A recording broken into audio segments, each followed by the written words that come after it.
Hey guys, I hope you are having an awesome day. Today I just wanted to share with you something that I read. Actually, I listened to it first over a year ago. It was a clip that I found on YouTube, and I didn't know that it was part of a longer book. I didn't know the author or anything. Later on, I found out it was part of the audiobook for The Fifth Agreement, which is the follow-up book to The Four Agreements, which is super, super popular in the positive mindset self-help genre. And I'll actually link it down below. I highly recommend reading both of them. But what I wanted to share with you guys today from that book was, and I don't have the physical book here to share it with you, I wish I could read it out, but there was one part of it that I listened to that was really profound and stood out to me, so I thought I would share it with you guys. And it was the idea that no one really understands you. And I think that that's a feeling that a lot of people have, is that people get frustrated thinking like, no one gets me, like the people in my life don't understand me, my boyfriend doesn't get me, my friends don't get me, my parents, they just don't understand me.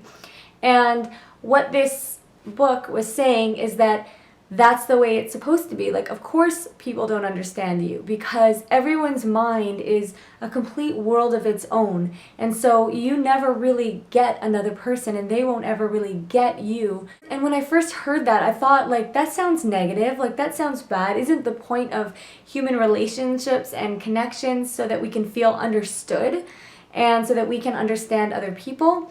And yes, to a certain extent that is true, but I'll use the, analogy or metaphor story that they used in the book, because that really helped to clarify it for me and gave me a little bit of an aha moment.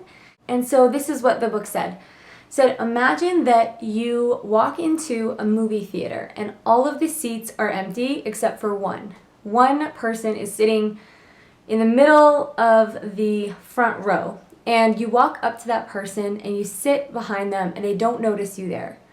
And that person is so fixated on the screen and they are intensely watching the movie that they don't even realize that you're there watching them. You look at that person closely and you realize that that person is you. And you're watching the story of your life. Everyone who is in your life is playing a certain role. You look at them as the villain or the hero or your loved one or that person at work who bothers you. And you look at them through your own lens, as though you're watching your own movie that no one else can see. And I was just like, wow, that's such an interesting scenario, and it really intrigued me.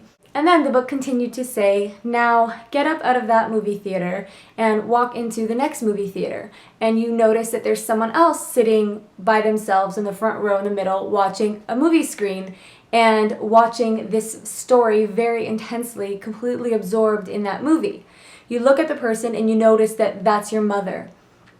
And your mother is watching the movie of her life through her own lens.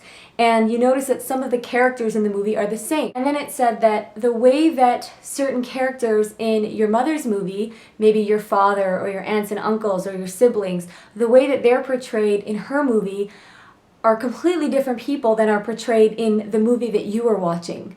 So you're watching the movie from a completely different lens, and you notice that the way your mother sees herself looks completely different to how you see her. Maybe in your movie that you were watching, your mother was this vibrant, beautiful character who was super happy and confident, and through her own movie, she is a more serious, sad person, confused, feeling lost. But you didn't see that in your movie because that was what was going on in her mind, in her subconscious, in her life. And then it continued on to say, you go into another movie theater and you see your significant other, your boyfriend, girlfriend, husband, wife, whatever, and it's the same story. It might look like the story is the same, but the lens that you're watching the movie of life through is completely different. And when I heard that, when I was listening to that audio recording, I was just like, whoa. And it kind of went on to just say, no wonder people feel like they're misunderstood, or, you just don't get the point of view that I'm coming from. You just don't understand how I see things.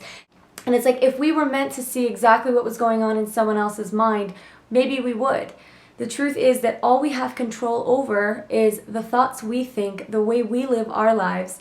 Yes, we can care deeply for other people, but to expect that other people know exactly what's going on in our hearts and our minds, and getting really frustrated when they don't get you and get why it is that you want the things that you want, making peace with the fact that they can't see what's playing on in your movie, in your mind, can kind of allow you to have some relief over that whole situation, because I know I've definitely felt that way, where I felt like, how come people don't get that, like, this is important to me, or maybe my family and friends don't quite see why I am a certain way. And I think a lot of us can relate, a lot of us feel that way. But that audiobook really, really did bring clarity to me on that topic. So I hope you guys enjoyed this little story that I shared with you, and I highly recommend checking out those books or listening to them on audio.